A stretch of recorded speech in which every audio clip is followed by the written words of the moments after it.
Les titres principaux, le Premier ministre Abiy Ahmed a appelé les membres de la diaspora de deuxième génération d'origine éthiopienne à rentrer chez eux. Visiter des endroits comme Koisha nous aiderait à mieux connaître l'Éthiopie, selon Irving José Masinga, l'ambassadeur américain en Éthiopie.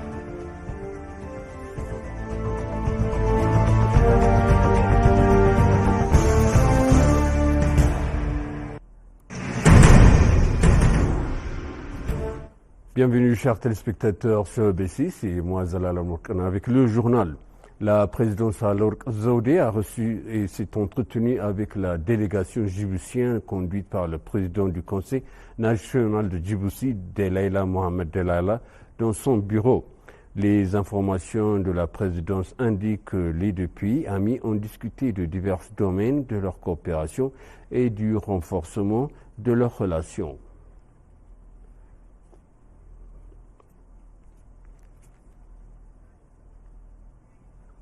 Le Premier ministre Abiy Ahmed a appelé les membres de la diaspora de la deuxième génération d'origine éthiopienne à rentrer chez eux.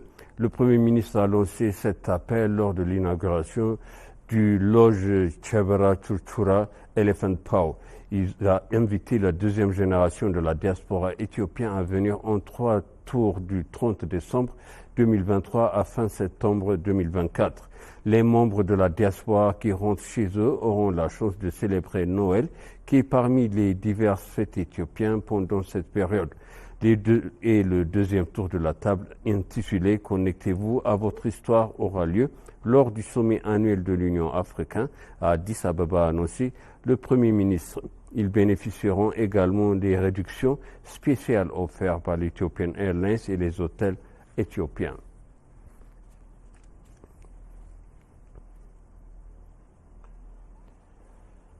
Visiter les endroits comme Koisha nous aidera à mieux connaître l'Éthiopie selon Irving Joseph Masinga, l'ambassadeur américain en Éthiopie. L'ambassadeur américain en Éthiopie, Irving Joseph Masinga, a déclaré que l'Éthiopie est un pays doté et de grands potentiels touristiques et espère qu'il deviendrait l'un des principaux pays de destination de visiter dans les années à venir. Selon l'ambassadeur, visiter les endroits comme Koisha permet de mieux connaître et comprendre l'Éthiopie. En outre, il a assuré que les États-Unis et l'Éthiopie sont des pays ayant des relations fortes basées sur les domaines de coopération et a réaffirmé que le partenariat continuerait à se renforcer, confirmant qu'il travaillerait pour faire de cela une réalité au cours de son mandat d'ambassadeur.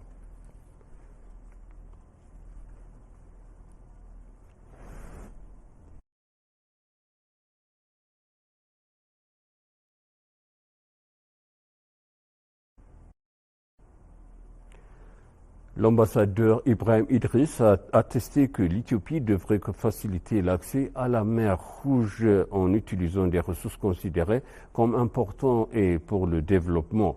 L'ambassadeur a assuré que l'Éthiopie possède de vastes ressources en eau, en terre et en minéraux qui sont importants pour le développement. Dr Jacob Arsano, chercheur en sciences politiques à l'Université d'Addis Abeba, a présenté une étude axée sur la géopolitique et la sécurité de fleuves et fonds marins transfrontalières dans les pays d'Afrique du Nord-Est.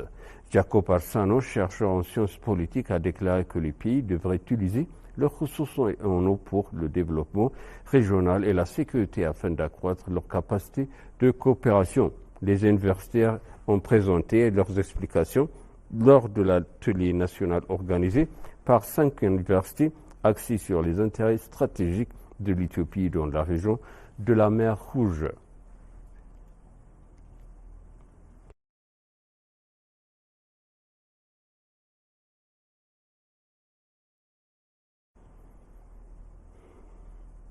Diverses activités, notamment des infrastructures, à permettre aux touristes de visiter le parc et d'accroître le bénéfice du communauté environnementale ont été menées dans le cadre de Koisha qui fait partie du projet d'Info Nation.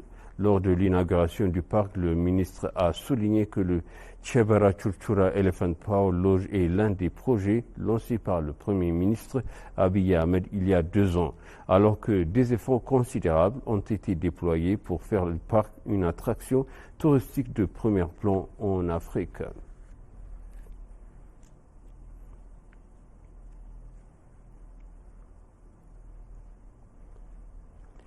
L'Éthiopie et la Suisse ont convenu de renforcer leurs liens en matière de commerce et d'investissement entre les deux pays.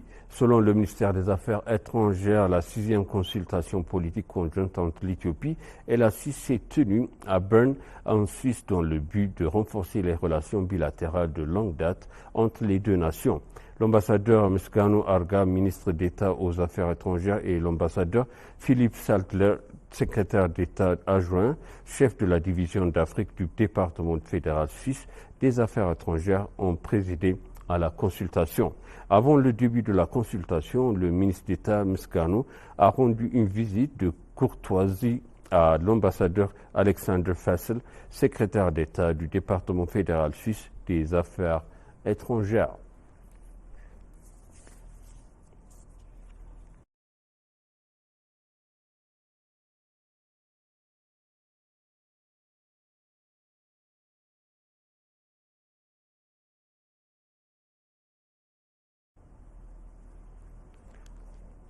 Et pour conclure, le journal, le plus grand institut géologique russe et l'Institut russe de recherche géologique Kapinsky a exprimé sa volonté de partager ces technologies avancées avec l'Éthiopie dans les domaines de la géologie. Dans un entretien exclusif avec ENA, le directeur général de l'Institut, Pavel Kimchenko, a dévoilé que la délégation des instituts a identifié de nombreuses perspectives en Éthiopie.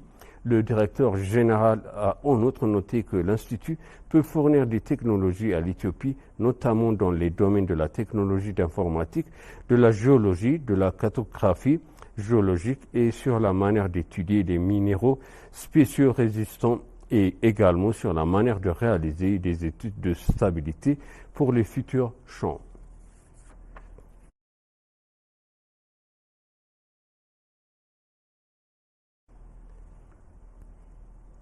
Et maintenant, je vous rappelle les titres principaux. Le Premier ministre Abiy Ahmed a appelé les membres de la diaspora du 2e génération d'origine éthiopienne à rentrer chez eux.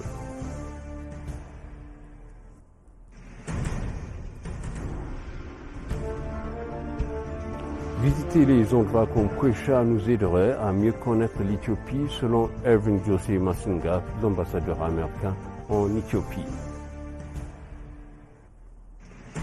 Chers téléspectateurs, sachez le journal, c'était moi Zalal Mourkana avec vous et je vous souhaite une bonne suite de programme.